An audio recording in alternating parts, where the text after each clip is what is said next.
For such a time as this, I'm Chaim Goldman.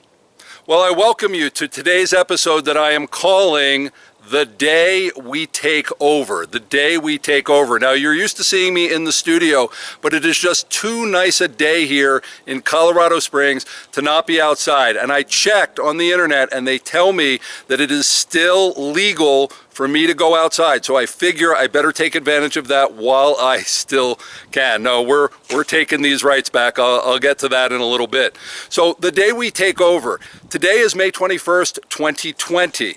And in this strange thing that the Bible talks about, which is the counting of the Omer, it is this 49 plus 1, this 50-day period between the wave sheaf offering, which is the day of the resurrection of Yeshua, Jesus. We count these days all the way to what's called Pentecost. But in the Bible, in the Old Testament, it is called the Feast of Weeks, Shavuot. And it's this very strange thing that we don't completely understand. We're supposed to be counting 7 weeks. And then after that, we get to Pentecost. Well, today is day 40 of that count. And that should mean something to you, because on the 40th day of his resurrection, this is when the Messiah ascended. He left. He went up to the right hand of the Father, and he has been there since. And he gave us a commission when he left. He said to wait 10 days. Well, we didn't know it was 10 days, but he said to tarry, turned out to be 10 days, in Jerusalem, that he would be sending the Spirit to lead us into all truth. So we are in this period of time now where we were waiting, and there's a very significant milestone coming up on Pentecost. You may have heard that a lot of churches are deciding, that's it, we don't care what the government says, we are going to meet on Pentecost, and that's awesome. Thing is, if you watch my earlier videos, I've talked about that this was going to happen, something like this, because Pentecost is an incredibly significant day, Shavuot, that I'm going to get to in a moment, that on this day, the Messiah left the building and he turned the world back to us. Adam had lost the authority. Yeshua gave it back to us. So this is the day that we take over. What does that mean to you? Well, the Messiah said that we would do greater works than he. Can you imagine that? Have you ever considered that? The final sacrifice for sin told us that we would do greater works. That shows how much confidence he has in us and how much power he's given to us. But the question is, over the past almost 2,000 years, how have we been doing? Well, you know, a tree is known by its fruit. And if I have to look around at the world today, and especially this amazing nation, America, and what's going on in it now, I would say not too well. And you know my position that we are to walk in authority, take dominion. It's not about the government to give us power. That authority, those rights were given to us by God. If government doesn't protect it, they lose it, okay? So there's some videos that I've recorded that I want to share with you today. We have wonderful planes going over Colorado Springs. You know, we have the Air Force Base here in the Army. This is really the center of the United States, and there's a lot of power here in Colorado Springs that I want you to check out. I recorded a video. I actually didn't record it. I went down to the county commissioners meeting here in El Paso, and they give you a little bit of time at the end of the meeting. And just a couple days ago, I spoke, and that video is out there, and it's starting to go viral because it's called Speak Truth to Power. And please look at the link, check it out. If you believe in what I'm saying, please share it and ask other people to share it. The reason that I did it, and sorry, it's getting, the sun's going behind a cloud right now, so I'm getting a little dark. The reason that I did it is to inspire you to be bold also. So please check out Speak Truth to Power. Regarding Shavuot Pentecost, you may not know this, but the very same day that Israel, the nation of Israel, the mixed multitude, the tribes, the Egyptians, got to Mount Sinai, is called the Feast of Weeks, and the law was given and a nation was constituted on that day. Israel was constituted and given a mission to go in, to take a land, to be a light to the nations. And then on that very same day, about 1,500 years later, the Spirit was given to the body of Messiah, the church, in Jerusalem. In trying to think, what is the Father doing that he would choose the very same day to give the law, right, truth, and the Spirit and truth as we're supposed to walk in? It's because it's the day that he constitutes nations.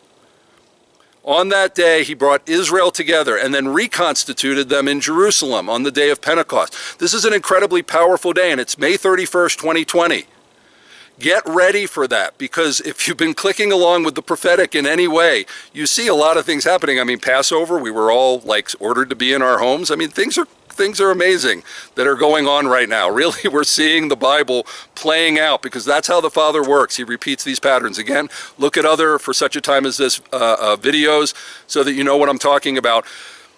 And I just got that revelation recently. How are these things linked? And I believe that it is time for you to get together with a remnant in your city. If you believe that your city is to be redeemed, if you believe your city can operate in power, to get together with at least a remnant, whatever that means, and get ready to cry out on Pentecost, to ask the Father for more time, that his kingdom would still be established as much as we can do it on this earth, and that many would enter the kingdom. I ask you to get together with people and do that. More on that later. But what I want you to check out is I recorded a video about 7 years ago. The teaching I actually gave about 20 years ago in Jerusalem in what is supposed to be the upper room. I don't necessarily believe that it is, but it's called the Upper Room Conspiracy.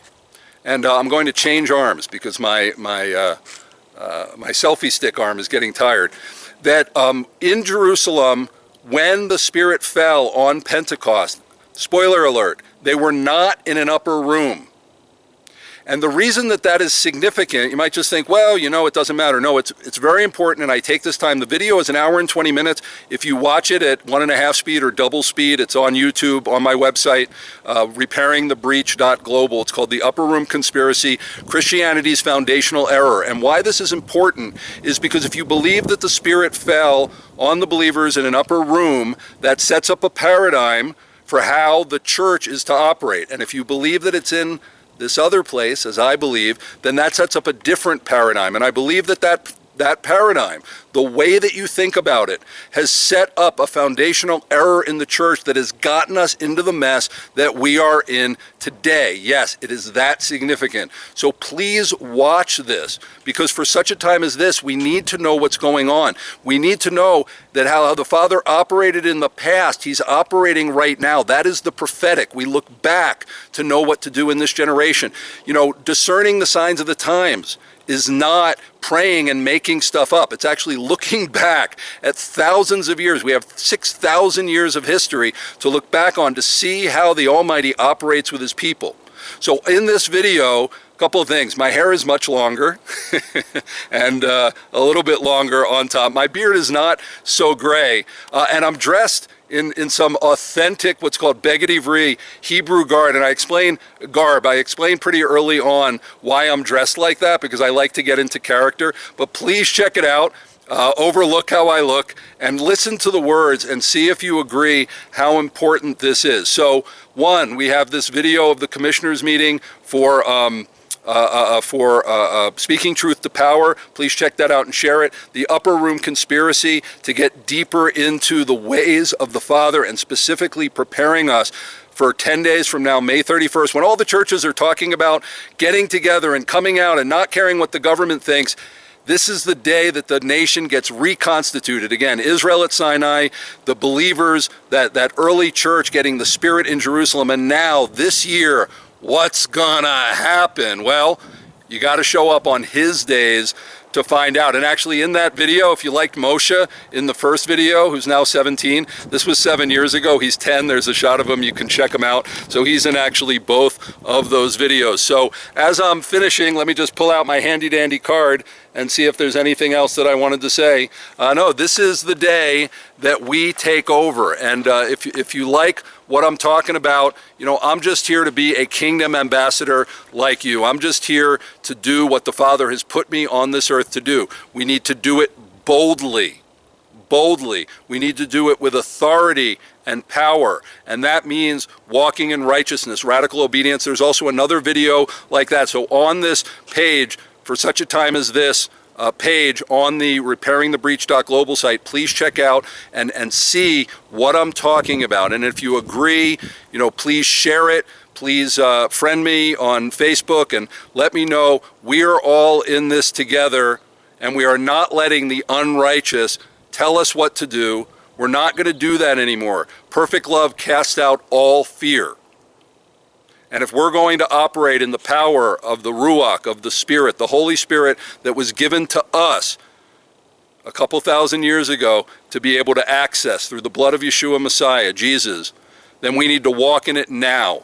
You need to remember that the people in past generations, the Maccabees, our founding fathers, and other generations who fought for freedom so that we could have it, were just normal people like you and me.